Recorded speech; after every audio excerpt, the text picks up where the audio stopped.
Media के सच्चे और बहादुर सहाफ़ी अरशद शरीफ के कत्ल ने जिस तरह हर पाकिस्तानी को गहरे दुख में मुब्तला किया, इसी तरह उनकी साहबजादी ने भी अपने वालिद को कत्ल किए जाने पर कई सवालात उठा दिए। सोशल मीडिया पर वायरल होने वाली वीडियो में देखा जा सकता है कि मकतूल सहाफ़ी अरशद शरीफ की बेटी का कहना है कि इतना जुल्म कर दिया।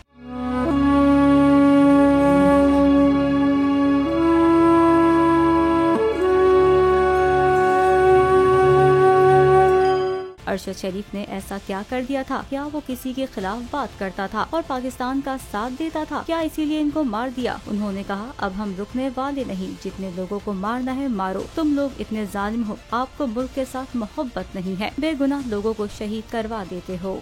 एक बार फिर नंबर 1 बोल न्यूज ने एक बार फिर सारे रिकॉर्ड तोड़ दिए। 8 दिन के अंदर अंदर लॉन्ग मार्च का ऐलान हो जाएगा। इलेक्शन पे तवज्जो करते और इसके बाद जो है हम इसको निपटेंगे। बोल का प्रोग्राम नेशनल डिबेट 11 बजे की स्लॉट में सबसे ज्यादा देखा गया। बंद गली में तो नहीं फंस गया है कि फाइनल कॉल की अनाउंसमेंट ही नहीं होके दे रही। वो बंद गली पहुंचते पहुंचते वजीर आज़म की कुर्सी तक पहुंच गए। 68% सार्फिन ने सिर्फ बोल देखने का इंतखाब किया क्योंकि बोल है नंबर 1।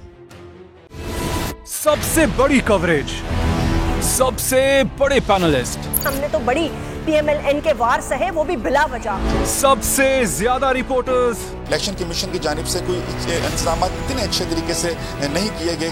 बोल की रिवायत, सबसे पहला नतीजा।